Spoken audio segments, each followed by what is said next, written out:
Hey everyone, welcome back to my channel. It's a big task for every parents to take care of their kids, especially in summertime. So here I mention some guidelines and prevention tips, treatments for kids' most common summer skin problems. As we see, summertime is the most fun time to kids as they are on vacation. But here, the parents' role is exactly opposite to take more care to their kids' skin issues due to harmful rays. Too much hot climate in summer season, it's more getting tough in cases of newly born babies as well as in infants toddlers as they not able to narrate their symptoms in words, so it's important to take care of their kids in summer season by following some preventive measures which help to get rid of summertime skin issues. So I'm going to share about what are those most common skin conditions small kids experience in summer. This usually more commonly seen in babies during summer because they drinking more fluids to prevent dehydration as they are more thirsty, which can increase the number of wet nappies and moisture in the nappy region.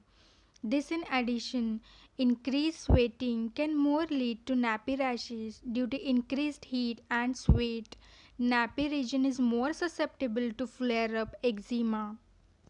So here I mentioned some important tips for preventing and treating nappy rash.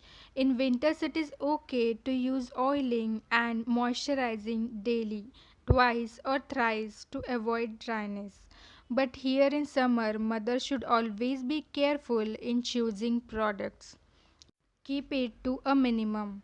Always use a barrier cream with zinc oxide in it at every single nappy rash. Shortly, zinc oxide is known for its antibacterial properties.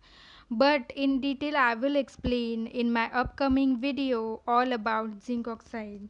So, now one more thing nowadays medicated nappy rash spray is also available to make it easier for parents.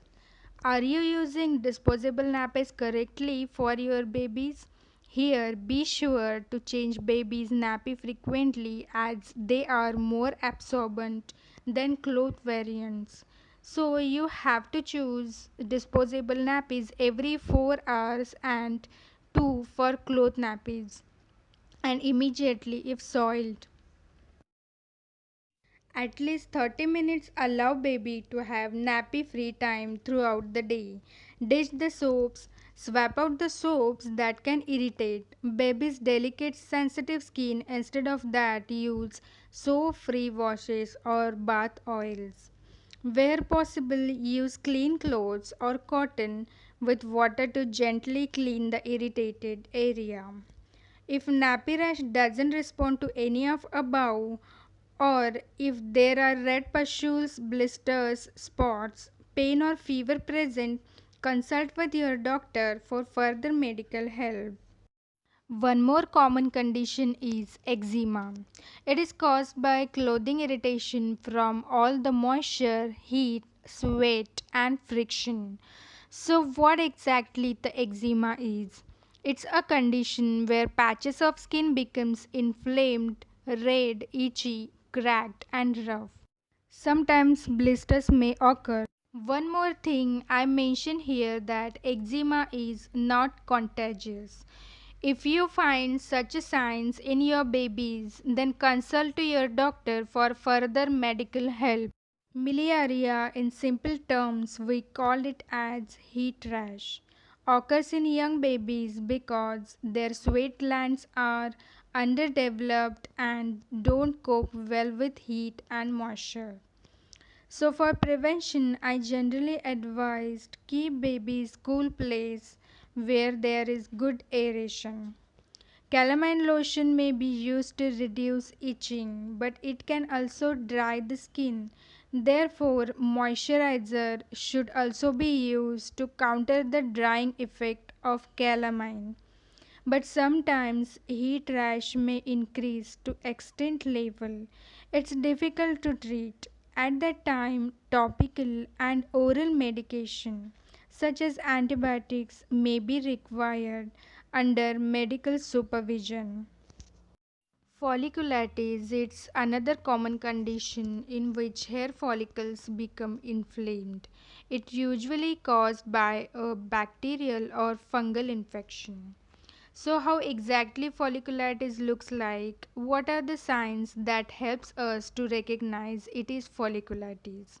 The characteristic or particular signs in which hair follicles become inflamed.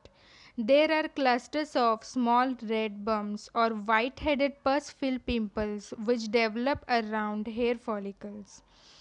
It's very itchy and painful. It extends to crusty sores. It's commonly seen on parts of the body where friction occurs, such as face, scalp, back, and thighs. As we see in India itself, more than 10 million cases per year. But here, in initial stages, it's usually self treatable, resolves within days to weeks. You can avoid dressing the child in damp clothes. It usually goes away its own, but can be helped with warm wet compresses or antibacterial soaps. If it occurs over scalp, then it should be treated by using medicated shampoo. Avoid too much oiling or moisturizer, it may lead blockage of pores. Insects such as bees, wasps, mosquitoes, fire ants, and ticks can cause itching and minor discomfort where they prick the skin.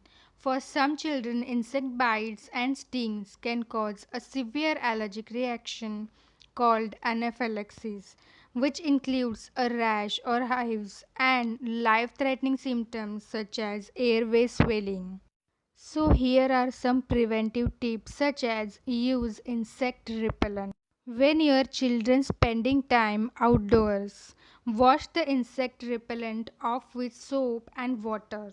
When your child returns indoors, remove stingers and ticks. If you find a tick, gently grasp it with fine tipped tweezers as close to the skin as possible.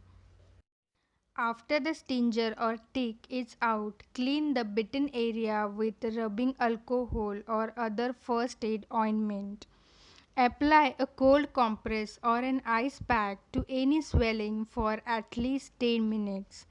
Applying ice along with calamine lotion or 1% hydrocortisone cream can also help relieve itching under the medical advisory. If you think this video is helpful, like and share. You can also ask queries and leave a comment below. So I will come back with more interesting videos. For that, subscribe to my channel and hit the bell icon. Thank you.